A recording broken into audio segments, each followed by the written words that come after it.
শুরুতে আমরা নিয়ত করে নেই যে পয়েন্টসগুলোর কথা আমরা জানব, যে বিষয়গুলোর কথা আমরা জানব যেগুলো বান্দার আমলকে বরবাদ করে দেয়, আমলকে নষ্ট করে দেয়, সেগুলো যেন আমার জীবনে কোনো অবস্থায় না থাকে। যদি থাকে, এ আলোচনা শোনার সাথে সাথে আমরা তওবা করে নিব যে সেগুলো আর কখনো আমার জীবনে যেন না আসে, আর ভবিষ্যতেও যেন এরকম কোনো বিষয় আমাদেরকে স্পর্শ করতে না পারে যে বিষয় আমাদের আমলকে বরবাদ করে দিবে। সেরকম নিয়ত আমরা শুরুতে করে নেই, ঠিক আছে তো ইনশাআল্লাহ। মোহতারাম হাজরিন, বান্দার সকল ভালো কাজ, সকল অর্জন, সকল সওয়াব, সকল নেক আমল, এগুলোকে সত্যি এবং প্রকৃত অর্থেই বরবাদ করে দেয়, পরিপূর্ণভাবে ধ্বংস করে দেয় মূলত শিরক এবং কুফরি এবং নেফাক। এটি যখন মুখরিজ আনিল মিল্লাহ পর্যায়ের হয়, অর্থাৎ কেউ যদি বড় শিরক এবং বড় কুফরি এবং বড় নেফাকে লিপ্ত হয়, তাহলে এই ব্যক্তির সমস্ত আমলগুলো বরবাদ হয়ে যায়। সে আগে যত যা করেছে ভালো কাজ সব মাইনাসে চলে যায়, সব ডিলিট হয়ে যায়। এ সম্পর্কে আল্লাহ রাব্বুল আলামিন কোরআন কারীমে সূরা মায়েদার ৫ নম্বর আয়াতে বলেছেন, ওমাই ইয়াকফুর বাদাল ঈমান ফাকাদ হাবিতা আমালু। যে ব্যক্তি ঈমান আনার পর আবার কুফরি করলো, অস্বীকার করলো আল্লাহর কোনো কিছুকে, তাহলে সেক্ষেত্রে তার আমল বরবাদ হয়ে গেল। কুফরি করলো মানে হলো সাথে সাথে তার আমল বরবাদ হয়ে গেল, শেষ। অতএব ভাইরা আমার, আল্লাহ রাব্বুল আলামিনের প্রতি কুফরি যেন আমাদের কোনো আচরণ দ্বারা, কোনো কথা দ্বারা, কোনো বিশ্বাস দ্বারা না হয়, সেজন্য আমাদেরকে সতর্ক থাকতে হবে, সাবধান থাকতে হবে। আমান্না সাল্লামনা, ইমানদারের কথা হলো আল্লাহ রাব্বুল আলামিনের আদেশ নিষেধের উপর আমি ঈমান আনলাম, মেনে নিলাম, আমার বুঝে আসুক বা না আসুক। আমল বরবাদ হওয়ার জন্য আরেকটা বিষয়ের দায় আছে অনেক বড়, সেটি হলো শিরক। কুফরিরই ওই ক্যাটাগরির আরেকটি অপরাধ, আরেকটি পাপ, যেটি ক্ষমার অযোগ্য যদি কেউ এটি করে তওবা ছাড়া মারা যায়। আর যদি এটি করার পর কেউ তওবা করে, আল্লাহ তাআলা মাফ করে দিবেন। অনেক মুসলিম ভাইয়েরা আছি আমরা, অনেক বোনরা আছেন আমাদের, যারা শিরকে লিপ্ত হন, আল্লাহর ইবাদত করেন, আবার আল্লাহর পাশাপাশি হয়তো কোনো মানুষের, কোনো কবরের, কোনো মাজারের, কোনো আপনার অলৌকিক শক্তির পুজো করেন, উপাসনা করেন, তার কাছে প্রার্থনা করেন, তার কাছে সাহায্য চান। এরকম রোগবালাই, এরকম শিরকের এই বদ অভ্যাস আমাদের দেশে অনেক মানুষের মধ্যে আছে না নাই? শিরকের এই অপরাধ সম্পর্কে আল্লাহ তাআলা বলেছেন, ওয়ালাকাদ উহিয়া ইলাইকা ওয়া ইলাল্লাযীনা মিন ক্বাবলিক। হে রাসূল, আপনি এবং আপনার পূর্বে যত রাসূল পৃথিবীতে এসেছেন সকলের প্রতি আল্লাহ তাআলার কমন একটা অর্ডার ছিল, সেটা কি? লাইন আশরাকতা লা ইয়াহবাতান্না আমালুক। যদি আপনি শিরকে লিপ্ত হন, রাসূল সাল্লাল্লাহু আলাইহি ওয়াসাল্লামকে আল্লাহ বলছেন, আপনি নিজে শিরকে যদি লিপ্ত হন, নবী হয়ে, রাসূল হয়ে যদি কেউ আল্লাহর সঙ্গে শিরকে লিপ্ত হয়, লা ইয়াহবাতান্না আমালুক, তাহলে আপনার যত আমল আছে, ভালো কাজ আছে, সব বরবাদ হয়ে যাবে। ওয়ালা তাকুনান্না মিনাল খাসিরিন, এবং আপনি ক্ষতিগ্রস্তদের কাতারে শামিল হবেন, লুজার হবেন, সব হারিয়ে আপনি কপাল পোড়া, দুর্ভাগা, হতভাগা হয়ে যাবেন, ক্ষতিগ্রস্ত হয়ে যাবেন। মোহতারাম হাজরিন, এই আয়াত বলছে যদি কেউ শিরকে লিপ্ত হয় তাহলে তার সমস্ত নেক আমল নষ্ট হয়ে যায়। এজন্য শিরকের ব্যাপারে আমাদের সাবধান থাকতে হবে। আমাদের দোয়া, সন্তান না হলে, ব্যবসা বাণিজ্য ভালো না হলে, বিপদ আপদ দূর না হলে, রোগবারাই ভালো না হলে, তারপর আমাদের দাম্পত্য জীবনে সুখ শান্তি না হলে, যেই কোনো সুবিধা অসুবিধা, চাওয়া পাওয়া, এগুলোর জন্য আমরা হাত তুলব, প্রার্থনা করব একমাত্র কার কাছে? আল্লাহ রাব্বুল আলামিনের কাছে। আল্লাহর পাশাপাশি যদি আপনি অন্য কাউকে শরীক বানান, আরও কারোর কাছে আপনি দোয়া করেন, প্রার্থনা করেন, তাহলে এটা হবে শিরক। ঠিক একইভাবে আমাদের সেজদা, আমাদের রুকু, আমাদের নামাজ, এটা কার উদ্দেশ্যে হবে? আল্লাহর উদ্দেশ্যে। এখন আপনি কোনো কবরে গিয়ে, কোনো মাজারে গিয়ে সিজদা করলেন, সেখানে গিয়ে আপনি রুকু করলেন, সেখানে গিয়ে নামাজ পড়লেন, তাহলে এটা হলো শিরক, এবং এই শিরকের কারণে আপনার আমল বরবাদ হতে পারে। এজন্য মোহতারাম হাজিরিন, শিরক এবং কুফর, আল্লাহর কোনো বিধানকে বা আল্লাহর শরীয়তকে, আল্লাহর আদেশকে অস্বীকার করা, কিংবা আল্লাহর ইবাদতের পাশাপাশি অন্য কারো শরীক করা, এগুলো আমাদের আমলগুলোকে বরবাদ করে দেয়। দ্বিতীয় যে বিষয়টি বান্দার আমলকে বরবাদ করে দেয়, নষ্ট করে দেয়, সেটি হলো রিয়া বা লৌকিকতা, মানুষ দেখানো কাজ করা। এটা মানুষের আমলকে বরবাদ করে দেয়। ইবনে মাজাহ বর্ণিত একটা হাদিস আছে, নবী করিম সাল্লাল্লাহু আলাইহি সাল্লাম বলেছেন, কিয়ামত যখন কায়েম হবে, তখন আল্লাহর পক্ষ থেকে একজন ঘোষণা দিয়ে বলবেন, যারা কোনো ভালো কাজ করছো তোমাদের জীবদ্দশায় আল্লাহকে খুশি করার জন্য, আবার পাশাপাশি আল্লাহর সাথে অন্য আরও কারোর খুশিও তোমার উদ্দেশ্য ছিল। দুনিয়াতে যদি কোনো ভালো কাজ করো, আল্লাহকে খুশি করার উদ্দেশ্য ছিল, সাথে একটু বান্দারা একটু দেখুক, বান্দারা একটু আমাকে ভালো বলুক, একটু বাহাবা দেখ, সবাই একটু জানুক, একটু ভাবসাব আসবে, এরকম অসৎ উদ্দেশ্য যাদের ছিল, আল্লাহর পক্ষ থেকে ঘোষণা দিয়ে বলবেন তারা যেন তাদের সেই ভালো কাজের সওয়াবের আশা আল্লাহর কাছে না করে ওইটা আল্লাহকে খুশি করার পাশাপাশি আর যাকে দেখানোর জন্য, যাকে খুশি করার জন্য, যার কাছে গল্প দেওয়ার জন্য করছিলা, তার কাছ থেকে গিয়ে বিনিময় নাও। কারণ ইন্নাল্লাহ আগনা আগনা শোরাকা আনিশ শিরক, আল্লাহ তাআলা তার সাথে যাদেরকে শরিক সাব্যস্ত করা হয়, এসব শরিক টরিকের শিরক থেকে, পার্টনারশিপ থেকে আল্লাহ তাআলা অনেক পবিত্র। এগুলোর কোনো প্রয়োজন আল্লাহ তাআলার নাই। পিওর কোনো আমল আল্লাহর জন্য করলে যে সেখানে আল্লাহর কাছেই আমি শুধুমাত্র সওয়াব আশা করি, মানুষের কাছে আমার কিছু পাওয়ার আশা নাই। আজকাল আমাদের সোশ্যাল মিডিয়ার কারণে, ফেসবুক, ইউটিউব ইত্যাদির কারণে আল্লাহকে খুশি করার জন্য শুধুমাত্র আমল, এরকম আমল খুঁজে পাওয়া বড় কঠিন, বড় কঠিন। নামাজটা পড়লেও পারলে সেলফি যদি তুলে ফেসবুকে দিতে পারি, কিছু লাইক কমেন্ট কামাই হবে, কিছু বাহবা হবে, কিছু লোক নারায় তাকবীর দিবে। মিডিয়ার কল্যাণে আজকাল আমাদের এখলাস ধরে রাখা এটা সোনার হরিণ হয়ে গেছে, কঠিন হয়ে গেছে, ঠিক না ভাই? ঠিক। মোহতারাম হাজরিন, সেজন্য আল্লাহ রাব্বুল আলামিনের কাছে পানাহ চাইতে হবে। ভাইরা, কত আমল আমরা করছি, কত আমল আমরা করছি, না জানি রিয়ার কারণে, লোক দেখানো মানসিকতার কারণে, লোক শোনানো মানসিকতার কারণে, লৌকিকতার কারণে আমাদের সেসব আমল বরবাদ হয়ে যাচ্ছে। সেগুলোর কোনো সওয়াব আল্লাহর কাছে আমরা পাবো না। এজন্য একজন ইমানদার তিনি রিয়া থেকে নিজেকে বাঁচানোর জন্য আপ্রাণ চেষ্টা করবেন। বিশেষ করে আর্থিক ইবাদত, যে ইবাদতগুলো সওয়াব করার মতো, যেগুলো মানুষ দেখবে, দেখানো যায় মানুষকে, এই আমলগুলো মানুষকে দেখাদেখি করলে অনেক সময় নিজের মধ্যে ওই মানুষের কাছ থেকেও যে বাহাবা পাবো এরকম একটা আশা, এক্সপেক্ট চলে আসে, ঠিক না বে? ঠিক। ওমরা যাব, হজে যাব, তো কিছু ছবি তুলে ফেসবুকে দিব, কিছু বন্ধু বান্ধব জানবে, তারা দোয়া চাইবে আমার কাছে, তারপর আমার কাছে তারা আমাকে বাহাবা দিবে, এরকম আশা অনেক সময় থাকে। ভাইরা আমার, ইমানদার তার গুনাহ বা পাপগুলোকে যেরকম লুকানোর চেষ্টা করে, কেউ যেন না দেখে, কেউ যেন টেন না পায়, যেন চুপো চুপো মোবাইলে খারাপ জিনিস, হারাম জিনিস দেখে শুনে, গুনাহকে লুকায় লুকায় করে, যাতে মানুষের কাছে সে ভালো থাকতে পারে, মানুষ যেন তাকে খারাপ মনে না করে। তো গুনাহ যেরকম মানুষ লুকানোর চেষ্টা করে, ইমানদার তার নেক আমলগুলোকেও এরকম লুকানোর চেষ্টা করবে, যে কেউ দেখার পর আমার ভিতরে ভাব চলে আসবে বা কাউকে দেখানোর উদ্দেশ্য আমার মনের মধ্যে আসবে, তাহলে তো আমল বরবাদ হয়ে যেতে পারে, এটা কোনো সওয়াব আমার কাছে নাও পাইতে পারি। এই জন্য ওই আমলটাকে সেভ করার জন্য, এটাকে নিরাপদ করার জন্য সে লুকাবার চেষ্টা করবে, গল্প দিয়ে বেড়াবে না, গল্প দিয়ে বেড়াবে না। তার অনেক কাজ থাকবে কিন্তু মানুষ জানবে না।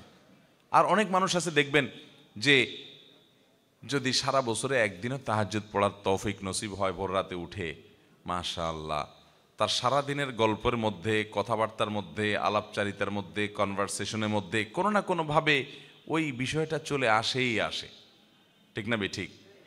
আল্লাহ হজে 2 বার নিয়েছে, এই কথাটা বন্ধু মহলে ডাইরেক্ট কিভাবে বলি, ঘুরায় ফিরায় ছেলে মেয়েকে, নাতি নাতনিকে ডেকে দিয়ে, আমার দ্বিতীয় হজ থেকে আনা যায় নামাজটা নিয়ে আসো তো, দ্বিতীয় হজ থেকে আনা যায় নামাজ।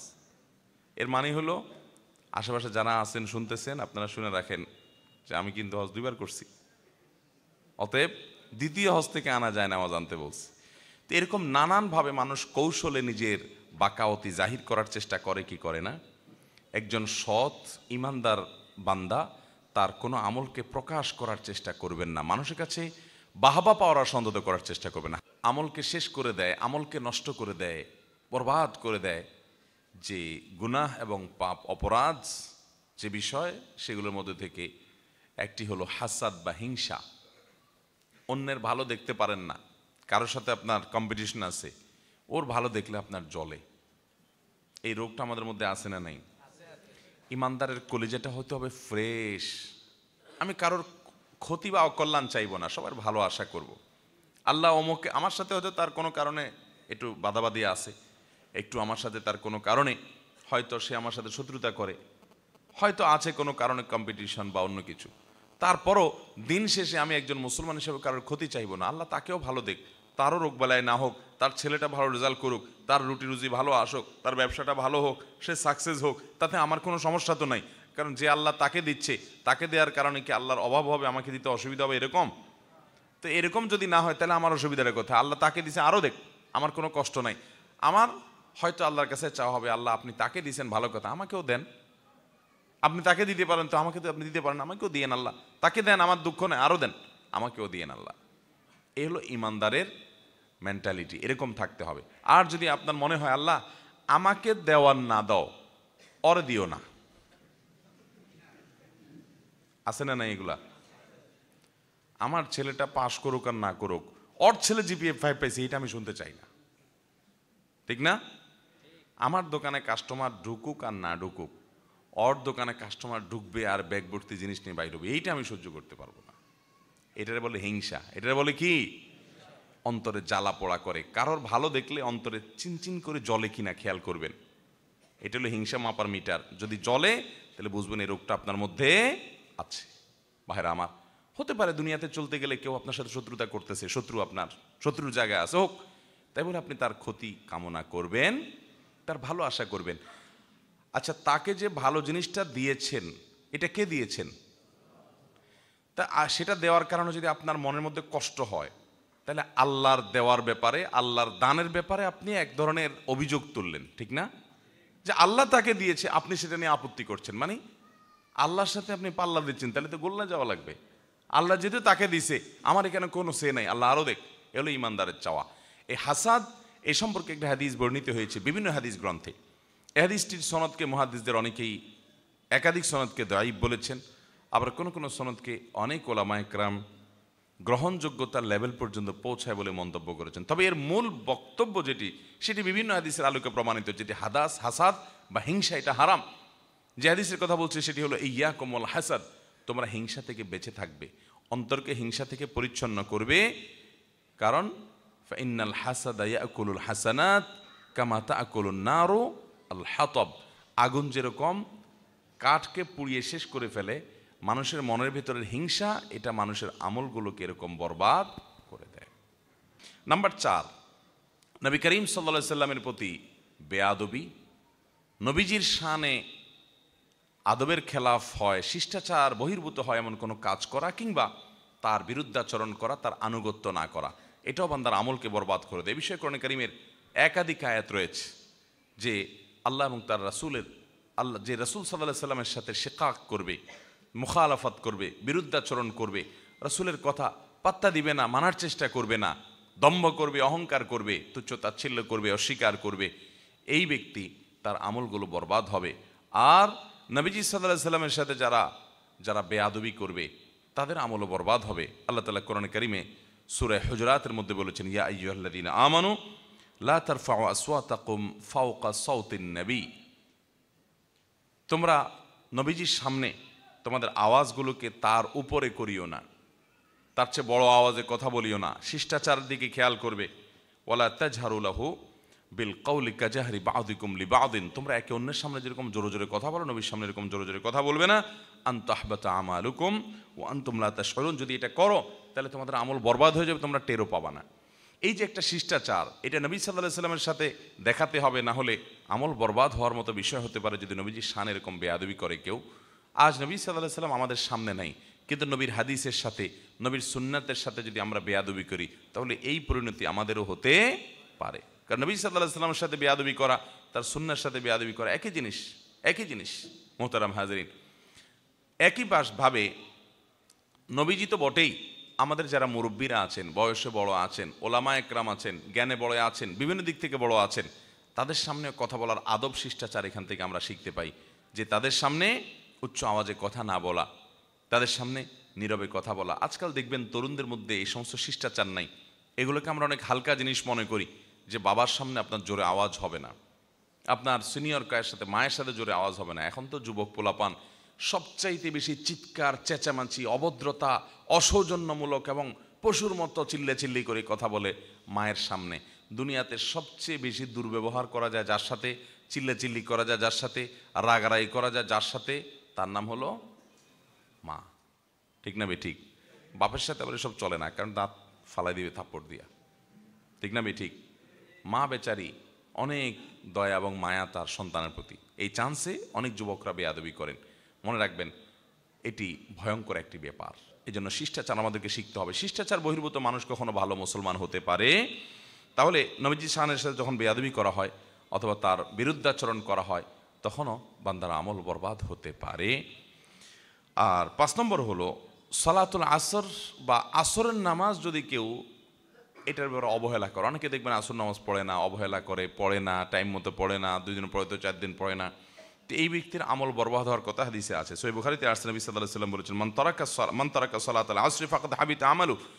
যে ব্যক্তি আসরের নামাজ পড়ে না, বাদ দেয়, তার আমল বরবাদ হয়। এখানে আমল বরবাদ বলতে কি বোঝানো হয়েছে? অনেক মুহাদ্দিসগণ বলেছেন তার মানে আসর যেহেতু পড়লো না, এই জন্য ওই আমলটা বরবাদ হয়ে গেল। আর আসরের নামাজ হলো 5 ওয়াক্ত নামাজের ভিতরে বিশেষ গুরুত্বপূর্ণ নামাজ। হাফিযু আলাস সালাওয়াতি ওয়াস সালাতিল ওয়াসতা, হাদিসে আসছে তোমরা সব নামাজের দিকে খেয়াল করো, বিশেষ করে মধ্যম নামাজ। মধ্যম নামাজটা কি? অনেক মুহাদ্দিস, অনেক মুফাসসির আর কোরআন বিশ্লেষকগণ বলেছেন যে এখানে আসরের নামাজকে বোঝানো হয়েছে, বিশেষ গুরুত্বপূর্ণ। এই জন্য আসরের নামাজের পরে অবহেলা বিশেষভাবে একজন ইমানদার করবে না, এটি তার ওই আমলকে বরবাদ করে দিতে পারে। 6 নম্বর এবং সর্বশেষ যেটি বলতে চাই তা হলো, কোনো মানুষ যদি কারোর পরিণাম সম্পর্কে নিজে পণ্ডিতি করে আল্লাহর উপর কোনো ফয়সালা দিয়ে দিতে চায়, এটা তার আমলকে বরবাদ করে দিতে পারে। এ সম্পর্কে একটি হাদিস বর্ণিত হয়েছে।